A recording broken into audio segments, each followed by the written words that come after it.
कि जितने जितने लोग भी दूसरे को दुश्मन बताते हैं वो इसलिए बताते हैं ताकि लोग उनको ना कहें कि दुश्मन तुम हो। ये बड़े कमाल की बात है, यानी दुश्मन वो खुद है, संघ का, सोसाइटी का, हमारा, बाबा साहब का, बुद्ध का।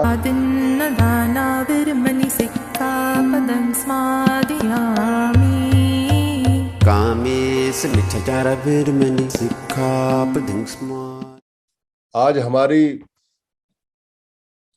जूम की जो मीटिंग है उसको 11 महीने कंप्लीट हो गए। 5 मई से आरंभ किया था, 5 मई 21 से, और आज 4 अप्रैल हो गई। कल हम 12वें महीने में पहुंच जाएंगे। ये अपने आप में एक बड़ा ही कमाल का और चमत्कार का बात है कि एक ऐसी मीटिंग जिसका ना प्लान बनाया गया, न जिसके बारे में सोचा, न जिसके बारे में कभी भविष्य में कोई बात तय की गई, न जिसके नियम बनाए गए, बस उसका एक ही उद्देश्य था कि चलो बात करते हैं आपस में और देखते हैं बात करके कि ऐसे कितने लोग हैं जो आपस में जुड़ना चाहते हैं। इस जूम के पोर्टल पे जूम की मीटिंग लगने के बाद बहुत सारे लोगों ने जूम की मीटिंग लगानी आरंभ की।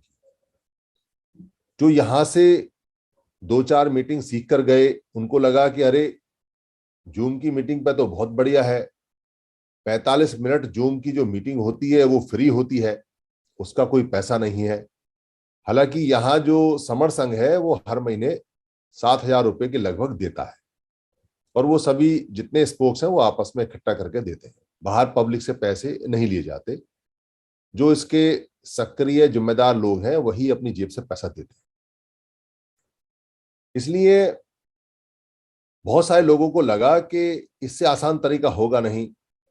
उन्होंने गूगल मीट पर फ्री है, वहां स्काइप पर मीटिंग है, और धड़ाधड़ धड़ाधड़ मैसेज आने शुरू हो गए, हमारी मीटिंग में जुड़ो, हमारी मीटिंग में जुड़ो।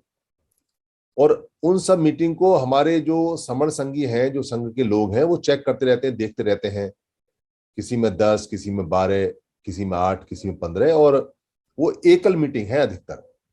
एकल मीटिंग मतलब one sided meeting. One sided meeting का मतलब है कि जो मीटिंग लगाते हैं वो सबके माइक बंद कर देते हैं।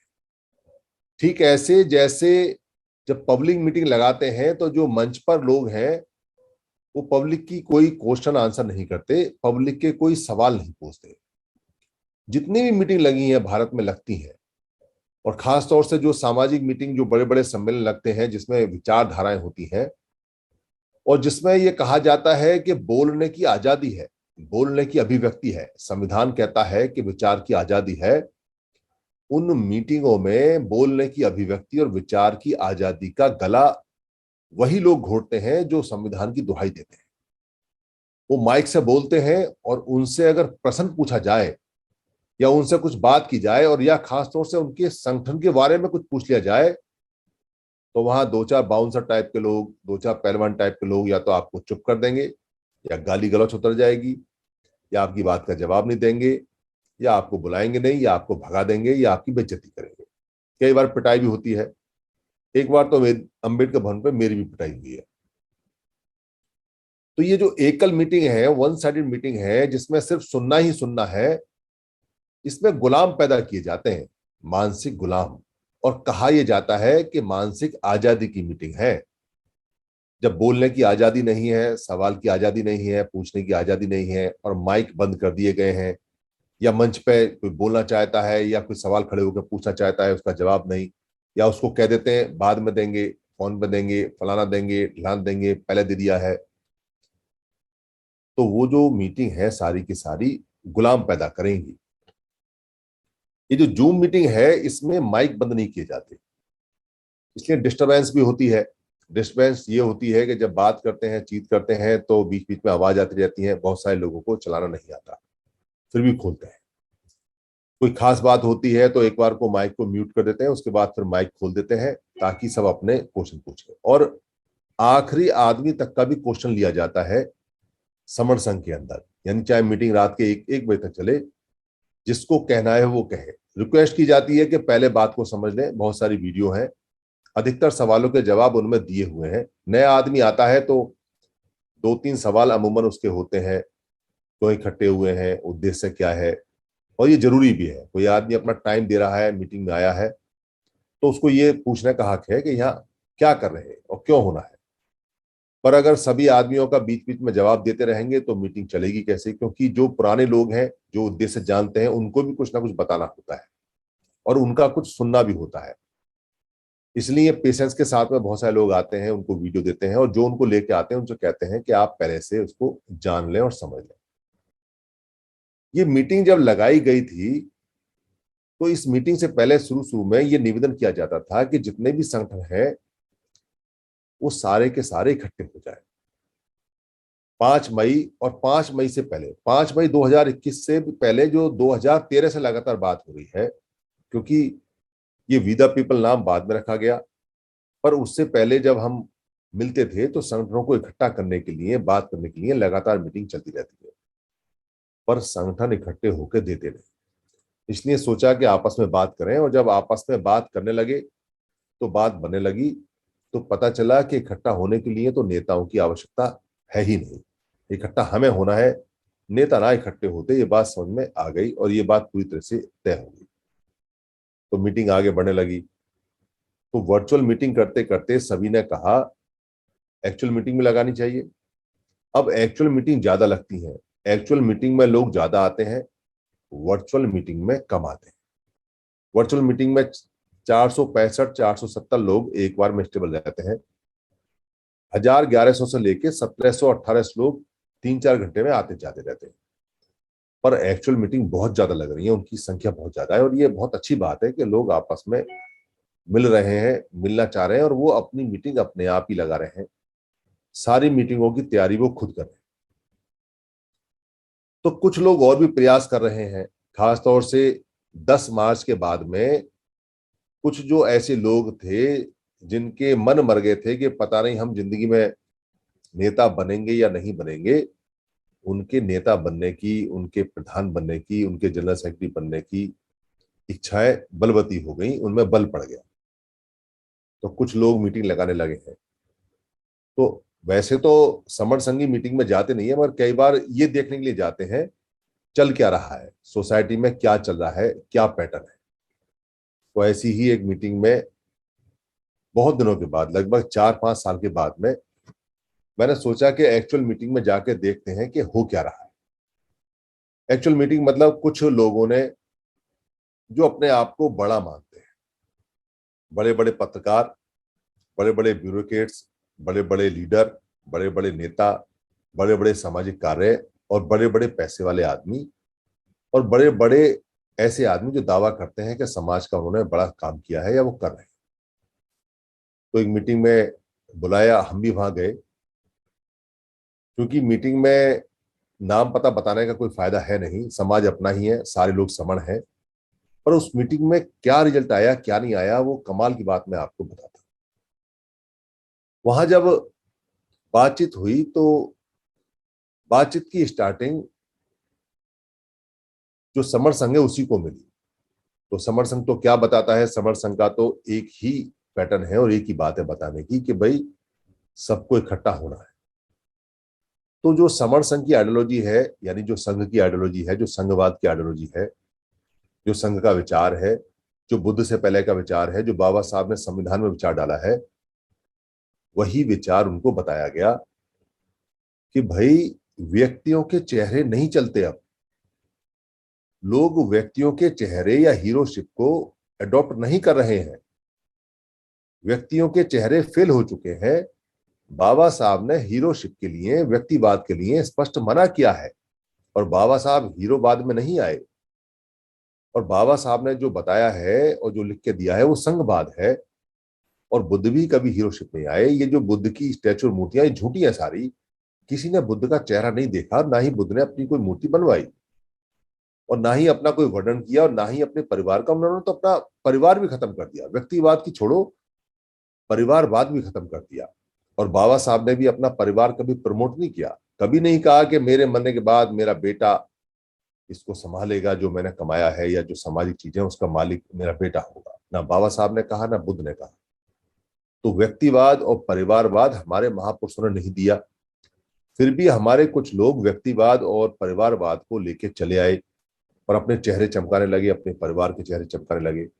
इसमें बाबा साहब का परिवार भी है। एक ही परिवार के चार टुकड़े हैं, चारों अलग अलग दिशा में चलते हैं। सब दावा करते हैं कि हम बाबा साहब के परिवार से हैं।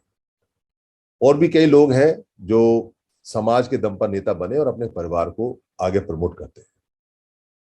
तो वहां स्पष्ट रूप से बताया गया था कि परिवारवाद या व्यक्तिवाद या हीरोशिप या जो एक आदमी का चेहरा, ये हमारी संस्कृति संस्कृति कल्चर या हमारा सिस्टम नहीं है। हमारा सिस्टम संघवाद है। संघ का नेता संघ होगा, कोई व्यक्ति नहीं हो सकता। हमारा जो स्ट्रक्चर है वो कॉन्स्टिट्यूशनल है, कॉन्स्टिट्यूशन ऑफ इंडिया पे आधारित है। वही हमें स्ट्रक्चर लेना चाहिए। और वो जितने भी गणमान्य व्यक्ति थे उनको अच्छी तरह बताया और एक एक चीज खुल के बताई, जैसा कि हम कंसेप्ट में बताते हैं कि संघवाद में अंदर कोई पैसा नहीं लेता, ना यहाँ कोई नेता होता है, ना यहाँ कोई व्यक्ति आगे बढ़ता है, ना यहाँ कोई छोटा बड़ा होता है। यहाँ सबकी सुनी जाती है, सबका डिसीजन होता है और यहाँ चंदे का धंधा नहीं होता है। सारी बातें बताई और उनको इनवाइट किया कि आप लोग का कोई सवाल हो तो पूछें। किसी का सवाल नहीं आया, इसका मतलब संघवाद के बारे में वो सारी बात जानते हैं। और उन लोगों ने जो विचार प्रकट किए वो विचार इतने कमाल के थे, मैं थोड़ा थोड़ा बताता हूं कि जिनको आप यहाँ पत्रकार बोलते हैं, जो हमारे समर संघ के पोर्टल या यूट्यूब चलाते हैं, जिनको हम सामाजिक SC ST OBC का पत्रकार हैं, उनके कई पत्रकार, नामचीन पत्रकार वहां आए। उन्होंने अपनी समस्या कही। क्या समस्या कही? हमको स्टूडियो का पैसा चाहिए, हमें स्टूडियो बनाना है, हमको ऐसा बड़ा काम करना है, बिना मीडिया के कुछ होगा नहीं, हमको इतना फंड चाहिए, आप सब लोग फंड इकट्ठा करें और हमको दें। उनकी समस्या ये रही। वहां कुछ लोग आए जिन्होंने अपने पुराने पुराने एक्सपीरियंस बताए, हमने ये किया, ये किया, ये किया। और किसी ने भी ये नहीं कहा कि जो उन्होंने किया है उससे तो सारे अधिकार चले गए, बस वो इसी में खुश है और वो यही बताते रहे कि मैंने ये किया, ये किया, ये किया, ये किया, और बड़े जोर से और बड़े जोश से। ऐसा व्यक्तिवाद उनके अंदर कूट कूट के भरा हुआ था कि वो अपने वर्णन के अलावा कुछ वहां बता ही नहीं रहे। एक सज्जन आए जो पुराने कार्यकर्ता रहे होंगे, रिटायर हो गए। वो पता नहीं कहाँ कहाँ की फिलॉसफी बताने लगे। और जब मैंने उनसे सिर्फ एक सवाल किया कि आपने जितनी फिलॉसफी बताई है वो सारी फिलॉसफी आपने अपने उन लोगों की बताई है जिनको विरोधी बोल रहे हो आप, आपने पूरा घंटा तो उसी में लगा दिया। आप विरोधियों का प्रचार कर रहे हो या अपना बता रहे हो? आप अपने तो कुछ बताया नहीं, अपनी किताब के बारे में नहीं बताया, अपने महापुरुष के बारे में नहीं बताया, अपने संविधान के बारे में नहीं बताया, अपने बाबा साहब के। आप तो दुश्मन दुश्मन करके दूसरे का बता रहे हो। आपने घंटा खराब कर दिया, हमारे दिमाग में ठूस रहे हो दुश्मन दुश्मन को। इससे क्या फायदा है? वो थोड़े झेप गए और उन्होंने फिर आधा घंटा और बोला और दुश्मन दुश्मन पे बोला। वो इसलिए बोला क्योंकि मैंने उनको टोक दिया था, तो वो टोकने का बुरा मान गए और आधा घंटा और ले गए। ले जाए भाई, दूसरे के घर जब जाते हैं तो वहां आप कुछ कर नहीं सकते, क्योंकि जरूरी नहीं है उनको संघवाद में आना नहीं है और व्यक्तिवाद की वहां आप बात नहीं कर रहे हैं तो आप उनके एक तरह से दुश्मन हो जाते हैं, क्योंकि व्यक्ति को सपोर्ट नहीं कर रहे ना।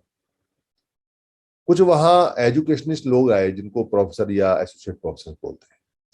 प्रोफेसर और एसोसिएट प्रोफेसर की बड़ी ये दिक्कत होती है कि उनको लगता है कि समझाने का काम उन्हीं का है और वो बात समझाते हैं जो वायबल नहीं है, यानी कि जो जमीन पर नहीं उतरती, जो प्रैक्टिकल नहीं है, जो पॉसिबल नहीं है। वो दूसरे लोगों की किताबें पढ़ते हैं और उनको कोट करते हैं। वहां भी मैंने उनको टोका। मैंने उनसे कहा भाई हम तो सीधे साधे लोग हैं, अगर किसी संत महापुरुष ने जुड़ने जोड़ने का बताया हो, किसी संत महापुरुष ने कोई फिलॉसफी बताई हो तो बता दो। ये अंग्रेजी नाम वाम तो हमें समझ में आते नहीं। दूसरे का पढ़ाते हो, अपने का पढ़ता नहीं, क्योंकि वो हिंदी में लिखा होता है, क्योंकि वो अवधी में लिखा होता है, क्योंकि वो पाली में लिखा होता है। आप उसको लेते हैं नहीं। तो हमारी तो आपकी जो एजुकेशन है उससे मदद होती नहीं। यूरोप की कोई एजुकेशन आप यहाँ पढ़ाओगे तो उसका फायदा है कहाँ?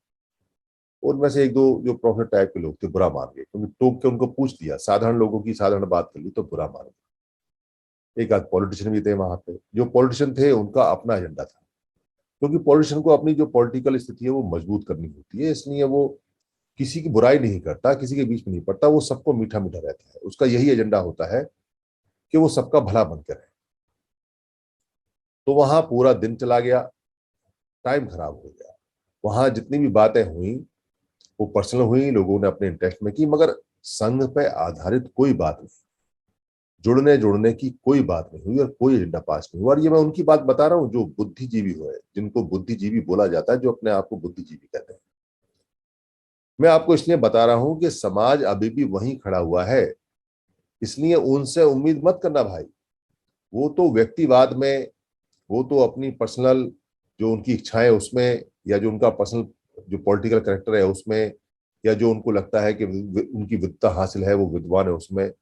और वो वहां जितने भी लोग थे वो एक दूसरे पे अपनी विद्वता, अपनी मेमोरीज, अपनी यादें, अपना काम वही बता रहे थे, काम की बात नहीं हो रही थी। उनको इस बात से मतलब नहीं था कि आओ बैठ के एजेंडा बनाए कि हम इकट्ठे क्यों नहीं एक छत के नीचे बैठे हैं। कुछ उसमें ऐसे लोग थे जिन्होंने अपनी बात कही और चले गए, यानी कि उनके पास इतना टाइम भी नहीं था कि वो वहां बैठे, तो वो आए सिर्फ अपनी बात बताने के लिए थे, यानी कि वो व्यक्तिवाद पे आधारित चेहरों को बताने के लिए।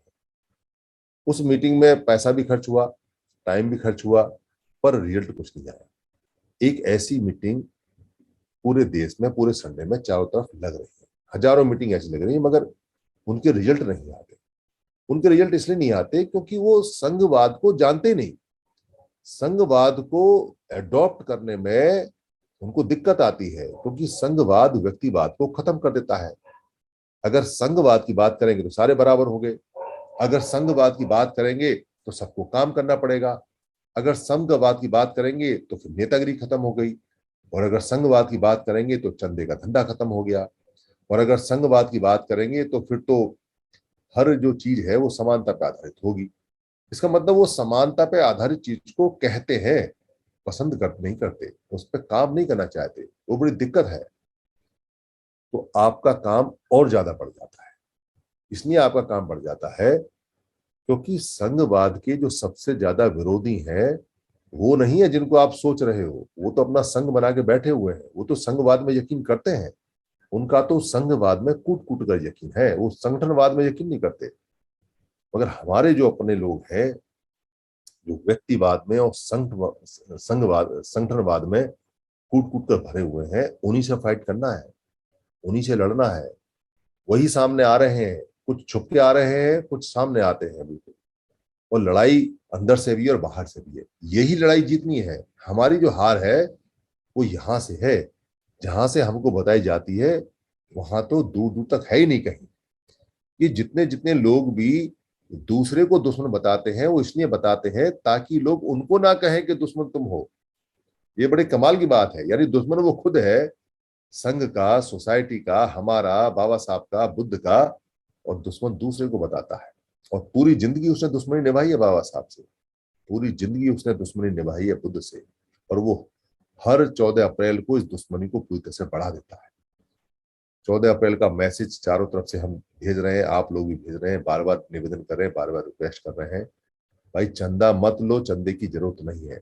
चंदा देने वालों से बोले भाई चंदा मत दो, चंदा देने से बाबा साहब के टुकड़े होते हैं। ये जो हजारों, एक शहर के अंदर जो हजारों चंदन बनते हैं, ये उन लोगों के लिए बड़े फायदेमंद है जिनको ये देखना होता है कि अरे ये कहीं इकट्ठे तो नहीं हो गए। तो 14 अप्रैल को जब एक ही शहर के अंदर जब बीसीओ प्रोग्राम अलग अलग लगते हैं तो वो लोग चैन की नींद सो जाते हैं। वो कहते हैं कि अम्बेडकरवाद के हजारों टुकड़े हैं हर 14 अप्रैल को, और हर 6 दिसंबर को उनको यकीन हो जाता है। तो उनके इस यकीन को तोड़ो भाई, उनके यकीन को बदलो इस बात में कि बाबा साहब के टुकड़े नहीं है, हम एक ही हैं। 14 अप्रैल को खूब धूमधाम से मनाओ, कोई मना नहीं करता। आपकी अगर मर्जी है कि आपको पैसा बर्बाद करना है तो करो, पर भाई मैसेज तो एक दो। आपको चंदा इकट्ठा करना है, चंदा खाना है, चंदे का धंधा करना है तो कर लो, आप अपने घर भर लो, पर समाज का तो नुकसान मत करो। अगर चंदा ही काटना है तो इसी बात का काट लो कि भाई एक ही जगह बनेगी, खा लो पैसे, कौन मना करता है। 70 साल से पैसे ही खा रहे हो, पैसे खा खा के समाज को खा गए हो। और जो देने वाले अपने आप को बड़ा गर्व महसूस करते हैं कि हमने तो बाबा साहब के लिए कुछ किया है, अरे बाबा साहब के लिए तुमने कुछ नहीं किया, बाबा साहब को तुमने खत्म कर दिया चंदा दे देकर। चंदा देने वाले ज्यादा दोषी हैं चंदा लेने वालों से, और वो बाबा साहब को हर रोज खत्म करते हैं, हर रोज बाबा साहब को खत्म करते हैं। इसलिए उनको समझाओ कि भाई चंदा देना बाबा साहब को खत्म करना है, बाबा साहब को बढ़ाना नहीं है। उनको यकीन नहीं आएगा इस बात का, वो कहेंगे पागल हो क्या, जयंती मनाने से क्या बाबा साहब खत्म होते हैं? जयंती मनाने से तो बाबा साहब बढ़ते हैं। अगर हम जयंती नहीं मनाएंगे तो बाबा साहब को याद कौन करेगा? अरे भाई, बाबा साहब का बढ़ना इस बात पर है कि बाबा साहब के लाए हुए अधिकार बचे और कितने बड़े।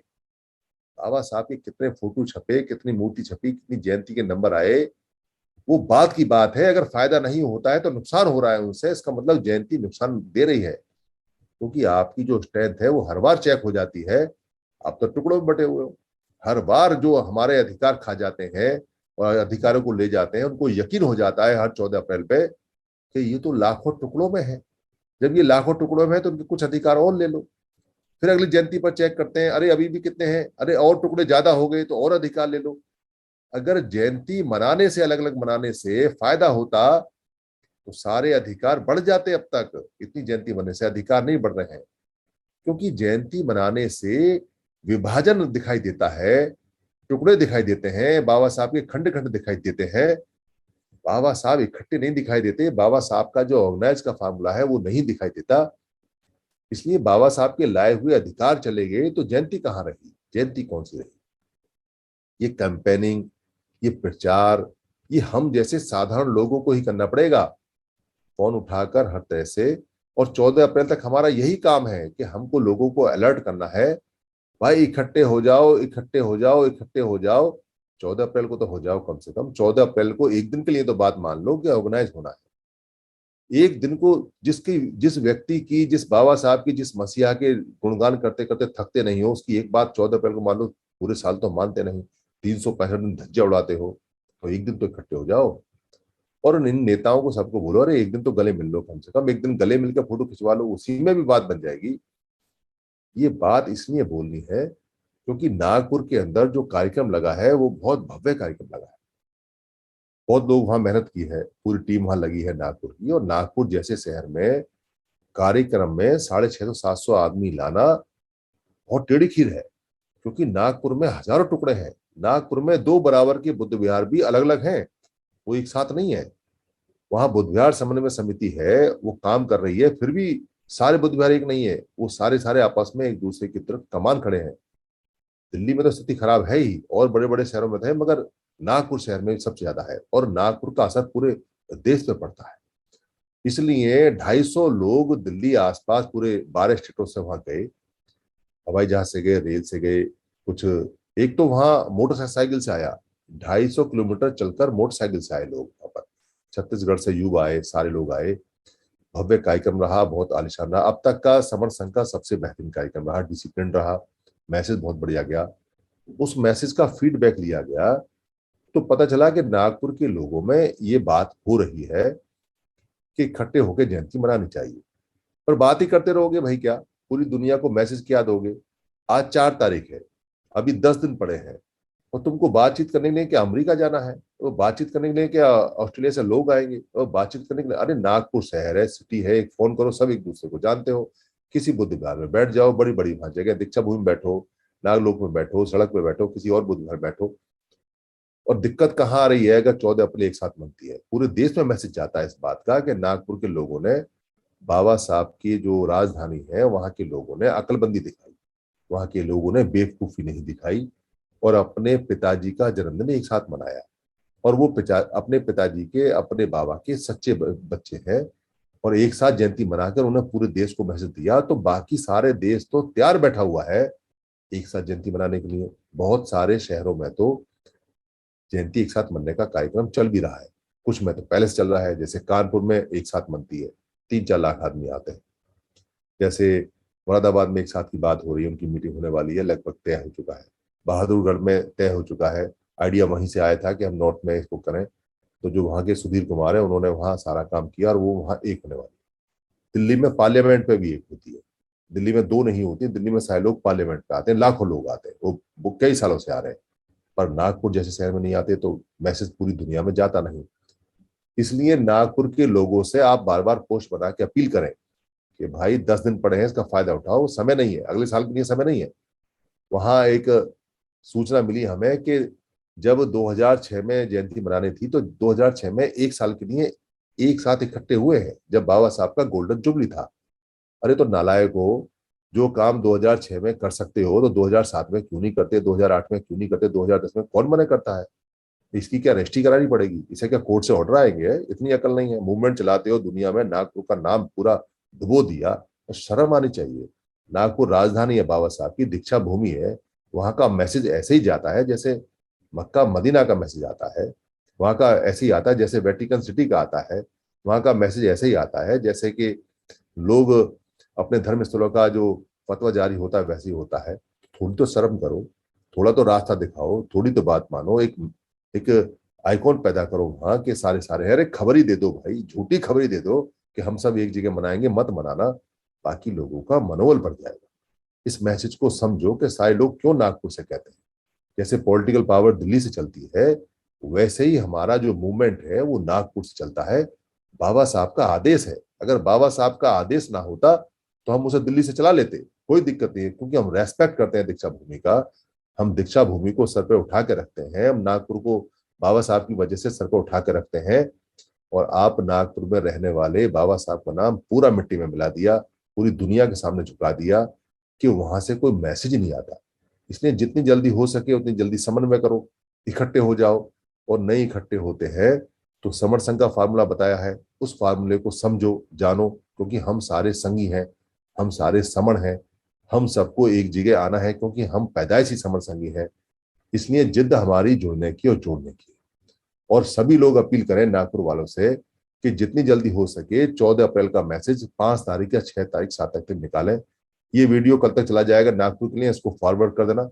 सभी नागपुर वालों को हम कोशिश करेंगे, रिक्वेस्ट करेंगे कि वो अपनी नालायकी छोड़ें, अपनी बेवकूफी छोड़ें और इसी 14 अप्रैल को एक साथ आ जाए।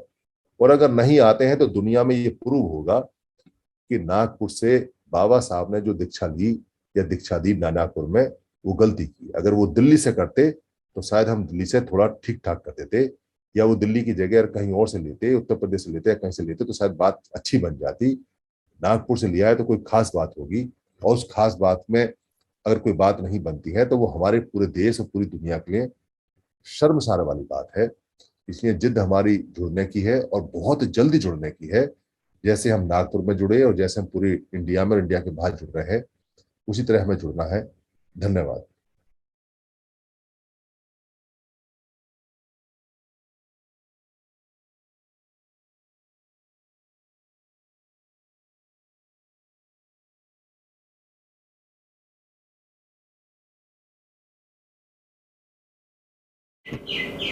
आप सभी से ये निवेदन है कि अगर आपको ये वीडियो अच्छी लगती है या बाकी वीडियो अच्छी लगी हैं और आपको लगता है कि धर्म की वीडियो किसी को और मिलनी चाहिए या किसी को गिफ्ट में भेजनी चाहिए या किसी भाषा में कन्वर्ट करके आगे बढ़ानी चाहिए या प्रिंट में किताब में छापनी चाहिए या इसकी जो ऑडियो है उसे निकाल के भेजना चाहिए या इसका किसी पार्ट को इस्तेमाल करना चाहिए, तो आपको लिबर्टी है, आपको छूट है। ये सभी कॉपीराइट फ्री हैं। आप अपने फेसबुक पे, अपने पेज पे, अपने ट्विटर पे या अपने हैंडल पे या लिंक को कहीं भी शेयर कर सकते हैं, कहीं भी चला सकते हैं। आप यूट्यूब पे भी चला सकते हैं, अपने नाम से चला सकते हैं। इसके लिए इजाज़त लेने की या परमिशन लेने की बिल्कुल भी ज़रूरत नहीं है। आप इसको अपना मान के चलाएं, क्योंकि धम्म सबका है। हम जो बताते हैं वो भगवान बुद्ध का है या महापुरुषों का है, उन्हीं की बात को सरल भाषा में बताते हैं। हमारा सिर्फ इतना राइट है इस पर कि हम इसको लोड कर देते हैं, बाकी सारी ये पूंजी आपकी है। धन्यवाद। शरणं गच्छामि। बुद्धं शरणं गच्छामि। धम्मं शरणं गच्छामि। धम्मं शरणं गच्छामि। संघं शरणं गच्छामि। संघं शरणं गच्छामि। द्वितीयंपि बुद्धं शरणं गच्छामि।